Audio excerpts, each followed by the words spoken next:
amigos, amigas da TV Humana. Sou a Nízia Ontem, do programa Limites da Eternidade. E continuaremos, então,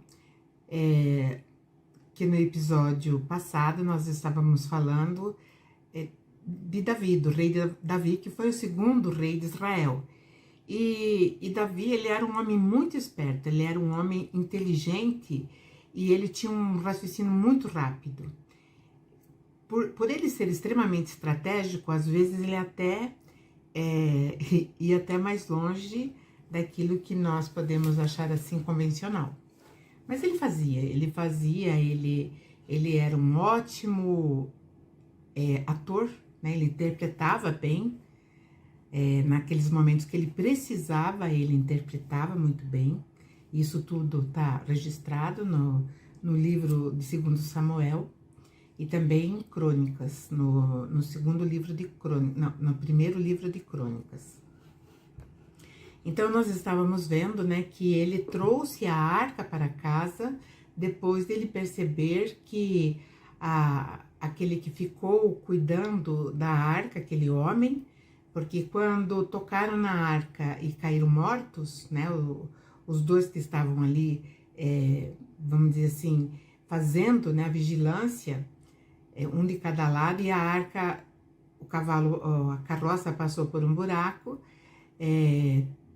tremeu e eles seguraram e morreram instantaneamente. Então, não se sabia o que causou a morte daqueles dois homens e muitos não, mas alguns que também passarão por uma morte estranha ao chegarem perto da arca sem a devida proteção. Davi, quando ele chegou na casa dele, que até a primeira esposa dele, Mical, que aliás eles tiveram muito pouco tempo, né, de convivência marital, se tiveram, né, talvez nem tiveram isso, porque logo depois do casamento ele já foi mandado para o campo de batalha na esperança, né, segundo Saul, que ele caísse e morresse, e aí era um concorrente a menos para Saul. Que Saul queria, evidentemente, que os seus filhos fossem os sucessores do trono de Israel, mas não foi bem assim.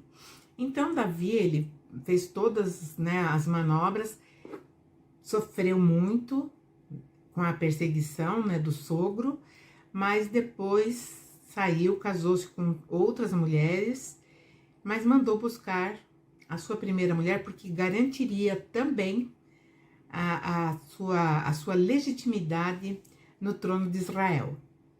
Como eu falei, ele era extremamente estrategista, um grande organizador, né, de situações, e sabia fazer valer o resultado. Depois que ele foi, vamos dizer assim, humilhado, né, pela Mical, quando ele chegou, que ele vinha dançando alegremente, dançando, cantando, e ele colocou a arca, ele não sabia onde colocar a arca. E ele pensou, né, não é justo eu ter uma casa para morar e a arca ficar numa tenda, que era o tabernáculo, né? Então ele falou, vou construir uma casa. E Davi, ele tinha um sacerdote, que era comum a todo rei. Lembrando que Saul tinha Samuel e Davi tinha o profeta Natã, que fazia a intermediação, né, daquilo que era para fazer as ordens do Senhor de Israel. Como eu também já falei, né, o Senhor de Israel, ele tinha assim uma liderança que oscilava muito, né? Horas aquele adversário que era o seu maior concorrente, ele vinha, atacava, invadia, e então a luta sempre foi essa, entre duas lideranças. E hoje, né, é entendido como se fosse o bem e o mal, mas eles conseguiram, dentro da religião, rotular isso. Satanás, o diabo, né? Não é um adversário que ele é instigante, ele vai, ele faz, o outro arruma, ele vai e destrói. Bom, assunto para mais lá na frente nós tratarmos. Então, Natan ficou escutando aquilo, né, que ele ia fazer a casa, um templo, né, para a arca, e aí Natan recebe, através, né, da sua profecia, né, da sua capacidade, porque antigamente os profetas eram chamados videntes. Então, ele falou com o profeta que ficaria muito contente, né? Ele diz, eu ficaria muito contente, sim, com a consideração de ter um templo. Porém, não será Davi o construtor, né? Então, ele diz assim que existiu muito sangue, existiu muitas coisas negativas, então, ele não poderia ser aquele que faria o templo. Isso seria, então, vamos dizer assim, uma responsabilidade daquele que o sucedesse. Então, Davi, ele ficou chateado, mas concordou, afinal de contas, né? Era o Senhor que estava falando. E Davi, depois dessa sentada, que ele chegou em casa, arrumou um lugarzinho para colocar a Arca da Aliança, fez lá o seu tabernáculo, né? E ele foi para a guerra, então ele foi pelejar combater os filisteus, e aí ele vai ganhando, né? E ele vai se tornando daí sim reconhecido por todo Israel, porque ele começa realmente a mostrar que ele estava ali para defender o povo de Israel. E uma coisa que eu acho muito interessante é que ele tinha já uma mentalidade de governante. Saul não tinha, Saul tinha os filhos, né? Tinha Jonatas, que era o seu imediato, e os demais filhos. Davi não. Davi, ele já vai montar um ministério, então ele vai eleger, né, uma pessoa de confiança para a guarda real, inclusive vou dar um nome, é Benaia. O general dos exércitos era Joabe. Joabe era o seu primo, o mesmo primo que ele tinha amaldiçoado na morte daquele que reivindicava, né, por ser favorável de Saul, ele reivindicava o trono para si. Então ele coloca esse Joabe, que foi amaldiçoado por ele, porque Joabe matou o Abner, mas por isso que eu falo que ele é muito estrategista. Então ele deixa o Joabe, que era primo dele, como general dos exércitos, todos. Então ele era, né, tinha vamos dizer assim, uma posição muito boa em relação às Forças Armadas, ao conjunto militar desse governo de Davi. Ele também colocou um cronista para escrever tudo, para documentar tudo que passava, né? Então esse cronista era Josafá. Colocou também sacerdotes que era de pura confiança, que eram dignos, né? O Zadok e o Aimeleque. Então esses dois ele colocou como sacerdotes. E tinha um escrivão também, Seraias, que escrevia o dia a dia, o passo a passo do rei Davi. E Davi, então, ele vai passar por algumas situações, né, onde ele vai usar muito a sua habilidade militar de rei, né. Ele tinha um rei ali por perto, se chamava, deixa eu ver aqui, se chamava Amon, né, e ele morreu. O rei Amon morreu, e o Hanum, que era seu filho, ficou ali como sucessor, e Davi, então, manda representantes para levar as condolências, fazendo a parte diplomática. Então, ele manda homens, né, do seu militar, do seu exército, para que fossem prestar as condolências, mandou os presentes, mandou, enfim, ele fez a parte diplomática. Só que quando chegou lá, o Hanun, que era o sucessor e filho do rei morto, ele mandou os caras embora. Ele falou, não, vocês vão embora, vocês não vão entrar aqui. Eu não vou aceitar nada vindo de vocês, porque eu sei perfeitamente que vocês são espiões e vocês entrarão aqui para ver como é a segurança da cidade e depois virão e tomarão a cidade. E ele tomou uma medida extrema. O que ele fez? Ele raspou a barba dos representantes e rasgou, né, as vestes, deixando os homens com as nádegas de fora. Isso foi assim um convite à guerra, porque a barba era muito importante para eles, né? Então a barba significava a virilidade, a masculinidade, enfim, era importante para eles. E ter a sua parte íntima do corpo exposta era algo assim extremamente humilhante, era, como eu disse, um convite à guerra.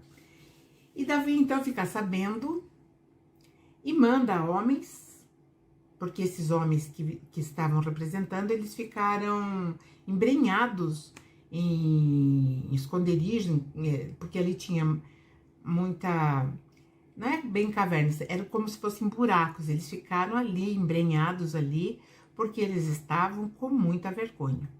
E Davi ficou sabendo, então ele manda esses homens ir para uma cidade, lógico, depois de cobertos e tudo mais, uma cidade para eles ficarem lá até crescer a barba e eles poderem voltar.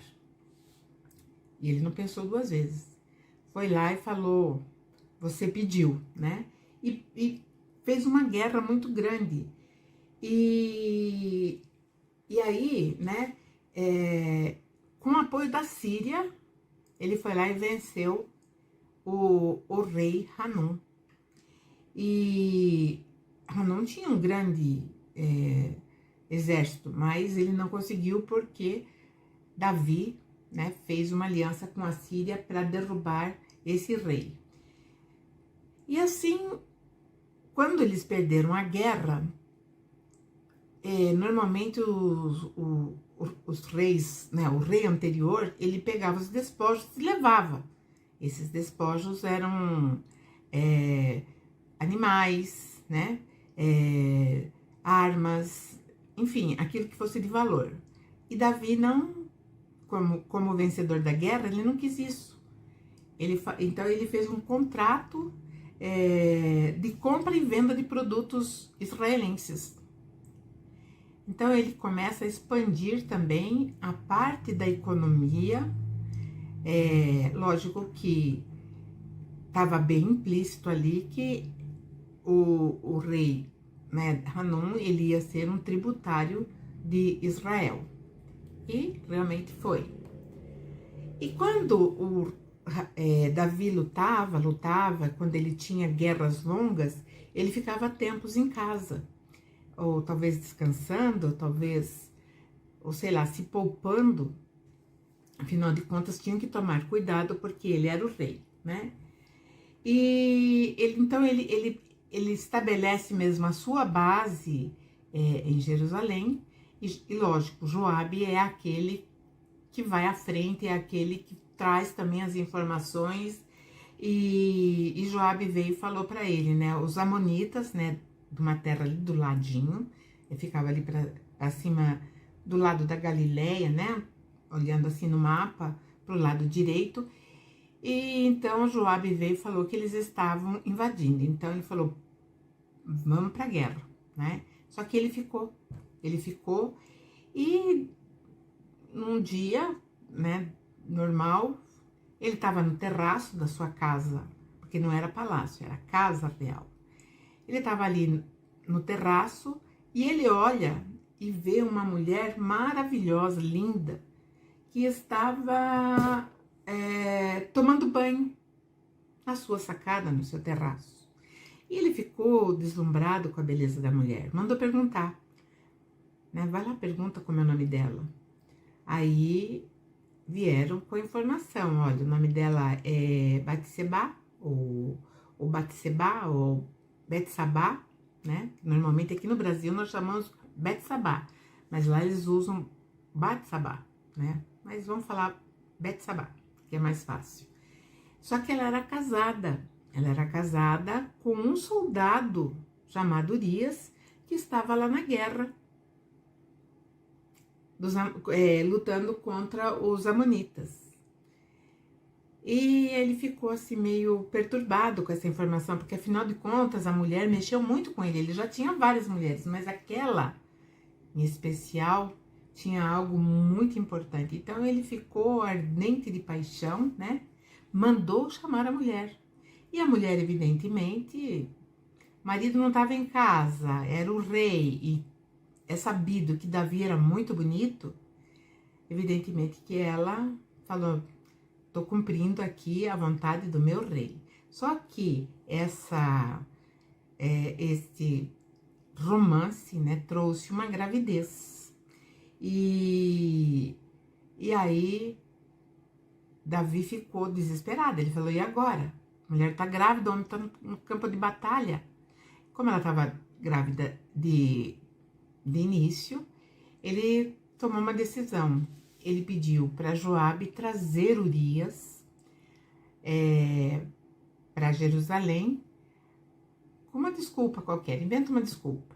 E o rapaz veio, né? Então ele se apresentou ao rei, justificou a sua presença, dizendo, né? O rei, o Davi falou para ele: eu quero saber notícias das coisas da guerra, a quantas andam. E Urias, então, falou: não, a guerra tá a todo vapor, nós não temos ainda como dizer, estamos vencendo, tá? Uma guerra, né, bem carregada. Bom, então aí Davi falou: então, Urias, vai para tua casa, descansa, deita na tua cama, aproveita esse momento, fica com a tua mulher. Porque assim a mulher poderia falar para ele: bom, esse filho é teu. Só que para espanto de Davi, o homem não foi. Ficou ali na porta da casa. E os funcionários, né? Dá licença um pouquinho.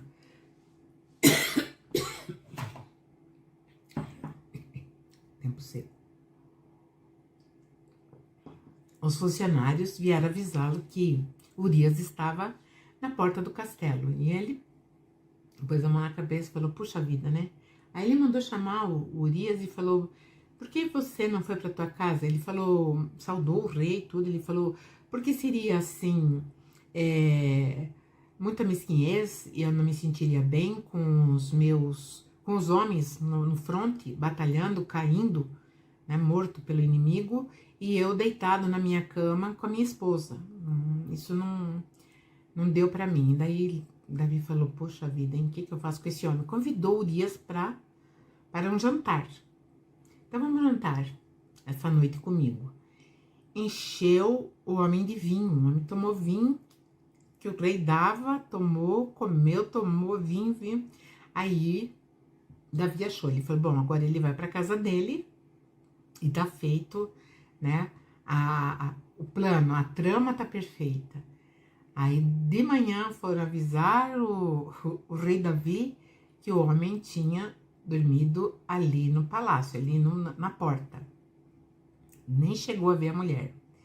Aí Davi pensou: puxa vida, tem que tomar uma atitude ligeira, rapidamente. Então ele manda uma mensagem para Joabe, pelo próprio Urias. O Urias levou então a mensagem para Joabe. Joabe leu e falou que era para Joabe colocar Urias na frente de batalha. E ele seria assim como se fosse levar um recado lá para o rei. Lógico que ele ia ser atingido, né? Ele ia ser abatido, afinal de contas ele estava em guerra. E o Urias, ele era tão fiel que ele foi, ele levou. E aí estava tudo certo, o homem morreu, Urias, estava tudo tranquilo. A Betsabá foi morar com ele era realmente apaixonado por ela, e a gestação estava correndo, né? E a criança nasceu. Mas antes disso, veja, Betsabá, ela pranteou o marido, isso está escrito aqui, né, no registro, em 2 Samuel, ela pranteou, chorou, depois que terminou o luto, ela foi. Bom, quando Natan viu tudo isso, que era o profeta, Natan chamou Davi e falou, olha, isso não vai ficar assim. E aí ele faz uma parábola, né? Ele faz uma parábola contando para o rei Davi. Ele diz, numa cidade havia 2 homens, um rico e um pobre. O pobre tinha somente uma cordeirinha que ele tinha comprado e criado juntamente com seus filhos, ou seja, era um animal de estimação. Era como se fosse uma filha, pois do mesmo que eles comiam, né, as suas crianças, assim também comia a sua ovelha, né, a sua cordeirinha. E a cordeirinha ficava nos braços do homem, ele tinha um pet de estimação. E aí, vindo um viajante muito rico, não quis tomar suas ovelhas e do gado para dar de comer ao viajante, que viera a ele, mas tomou a cordeirinha do pobre e a preparou para o homem que havia chegado. Então, o rico fez isso. Ele falou, vou pegar aquela cordeirinha, que ela está bem tratada, carne macia, não é só de colo. Davi ficou indignado. Davi achou a história, o fato, um absurdo, né? E ele jurou que o homem rico seria morto, porque ele foi muito insensato, porque ele tinha agido muito mal e tinha que pagar 4 vezes o valor da cordeirinha. Então, esse foi o julgamento do rei. Aí, Natan falou exatamente quem era o homem rico e quem era o homem pobre e quem era a cordeirinha, que era a Betsabá, né? Aí ele caiu em si, ficou muito... ele percebeu, né? Ele falou, eu fiz algo que não deveria ter sido feito, mas está feito, né? Ele pediu perdão,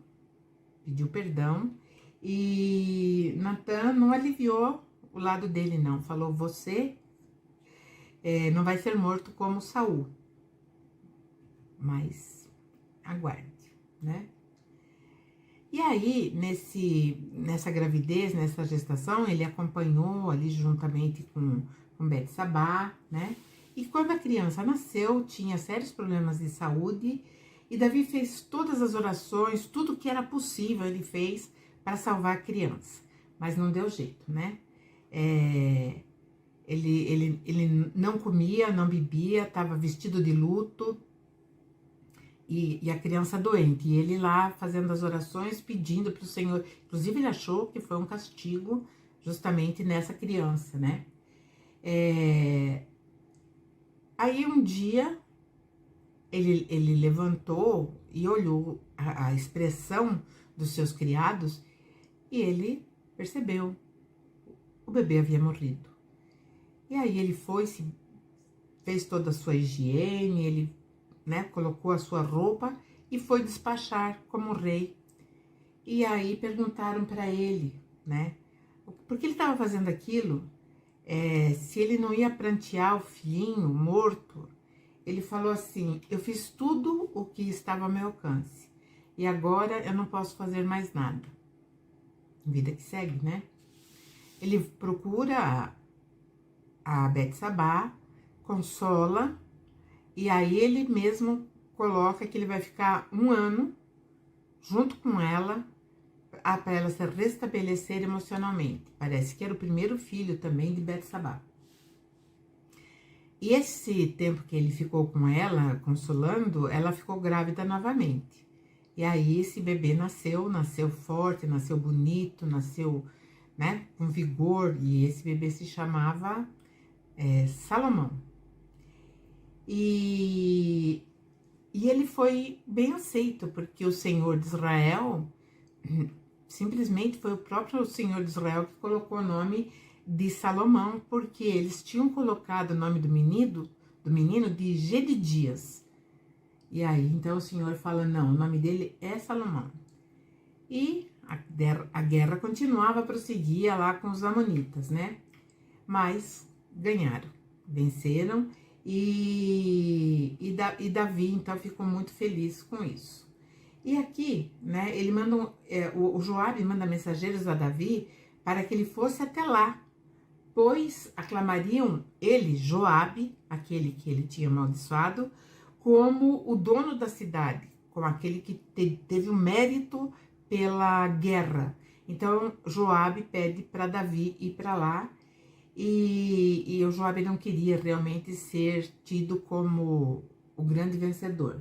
Davi, então, ele vai para esse lugar que se chamava Cidade das Águas, e ele tinha uma coroa, né? Tomou a coroa, ouro e pedras preciosas para si, e raspou a cidade, levando todas as suas riquezas, né? E levou também os habitantes como escravos, ou seja, de uma certa forma, era um exílio, né? Para trabalharem com as picaretas, machados de ferro e em fornos de tijolo. Aí tem uma história que eu acho assim muito... Começa a vida de Davi, começa a ter reveses dentro da família. Então, nós vimos que o primeiro bebezinho dele lá, né, morreu, aquele filho com a Betsabá, e ele continuou lá como rei, fazendo todas as suas funções, e ele tinha um filho chamado Amon. Esse filho também era muito bonito, e ele tinha uma filha chamada,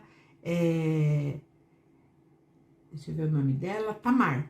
Esse filho, chamado Amon, era filho da esposa Ainoã, como eu sempre falo. Ainoã também, né, o rei Saul, ele era casado também com uma mulher chamada Ainoã. E isso dá, né, alguns estudiosos, pesquisadores, eles acreditam que em toda a perseguição do Saul em relação a Davi, não era nem tanto pela, vamos dizer assim, pela sucessão, e sim porque ele tinha fugido com a mulher dele, que era a mãe de Jonatas, né? E ele fugiu. Quando ele fugiu, ele levou uma rainha junto com ele, então. E aí ele também estava meio que preparado, caso o outro morresse, ele já estava casado com a rainha, né? E aí ele vai, essa moça chamada Tamar era muito bonita. E esse filho, né, de Amon que era o filho da Ainoã, ele ficou apaixonado pela irmã.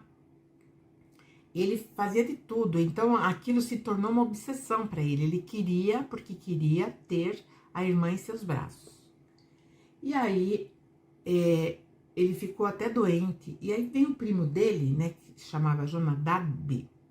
Jonadab, isso. Ele vem e fala, por que você tá assim? Você não precisa passar por isso. Afinal de contas, você é um príncipe. E por que você não pede para o seu pai, para Tamar, que ele não estava comendo, para Tamar preparar bolos para você, porque daí você comeria. Aí tá bom, ele aceitou de pronto, né? Porque era uma armadilha. Esse Jonadab sabia o que estava propondo. E aí Davi então autorizou, e a filha fez, né, os pratos, os bolos, para levar para o irmão abatido. Aí quando chega que ela entrega para o irmão, o outro fecha a porta, o Jonadab deixa os dois sozinhos, e ela sofre uma violência, né? Ela sofre um estupro do próprio irmão. E depois que ele conseguiu aquilo que ele queria, ele chutou ela para fora, bateu, chutou, né? Colocou ela numa situação vexatória, muito humilhante, e a moça nunca mais foi a mesma.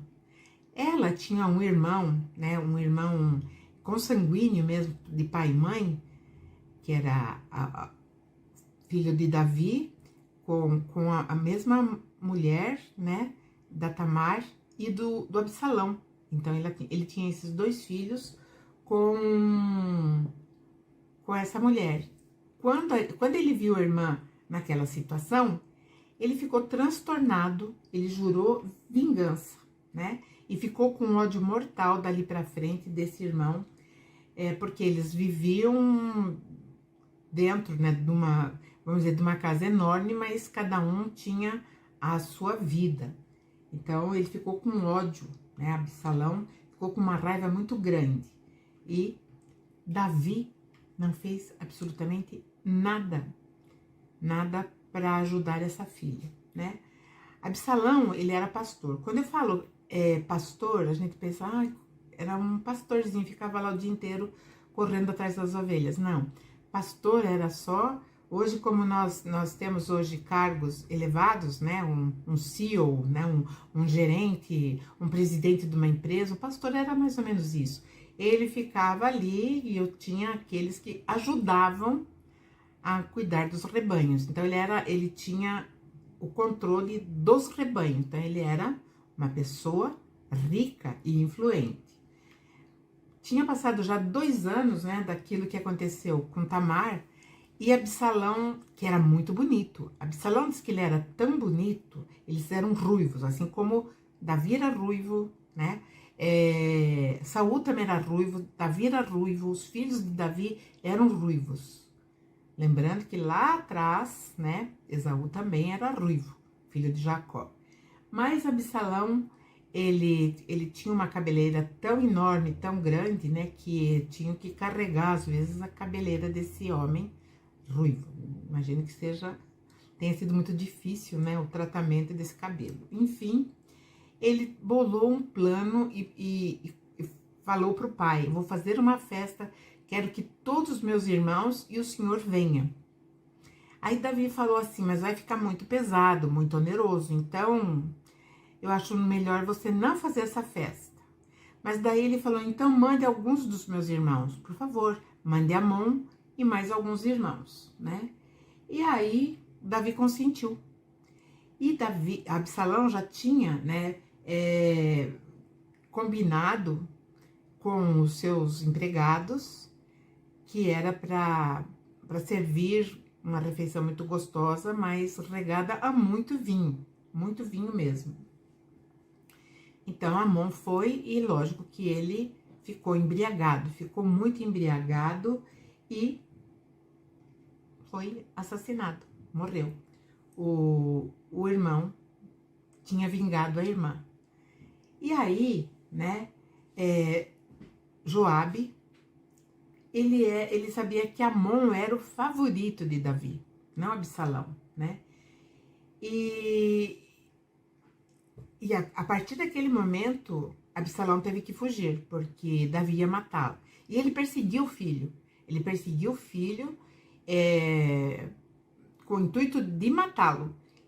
E aí Joabe fala: não faz isso, porque você é um rei, você vai matar seu próprio filho. E aí ele ficou um tempo numa cidade afastado. E o Davi falou que ele não colocaria mais os pés dentro de Israel.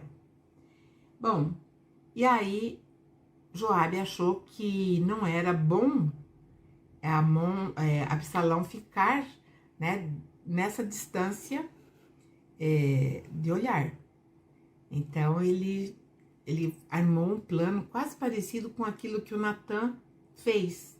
Então ele contou lá, ele trouxe uma atriz, já tinha naquele tempo, né? Ele trouxe uma atriz, uma cidade chamada Tecoa, e a mulher veio como uma mãe, desesperada, chorando, para que o rei julgasse a causa dela, né?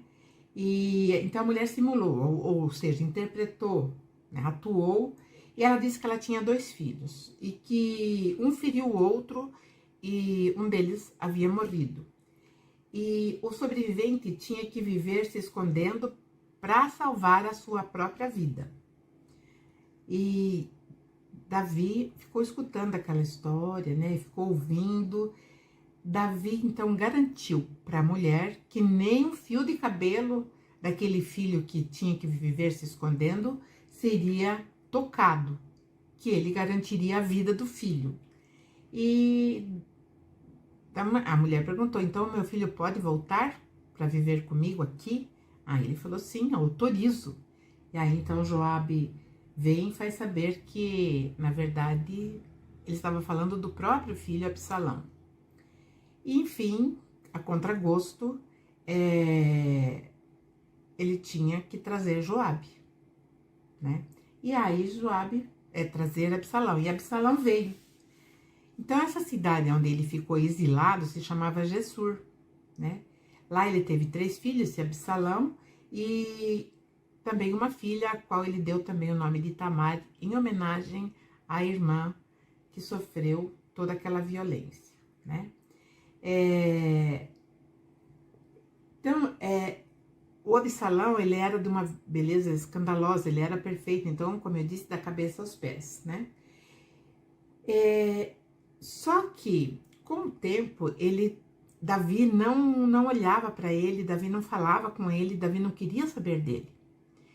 E Absalão achou que era a mesma situação quando ele estava no exílio em Gessur, como ele estava ali em Jerusalém. Ele era filho do rei, ele era um príncipe e o pai não o recebia. E aí ele tinha falado com Joabe: Joabe, você não vai decidir, você não vai resolver essa situação? E o Joabe já estava cansado das intrigas, dele estar vivendo, além de viver, né, uma vida dentro do campo de batalha, ele tinha que viver também dentro do campo de batalha interno, que era o lar do rei. Então ele falou: olha, eu fiz o que eu pude e agora eu estou fora. Aí o que o Absalão fez? Ele botou fogo em toda a plantação da propriedade de Joabe.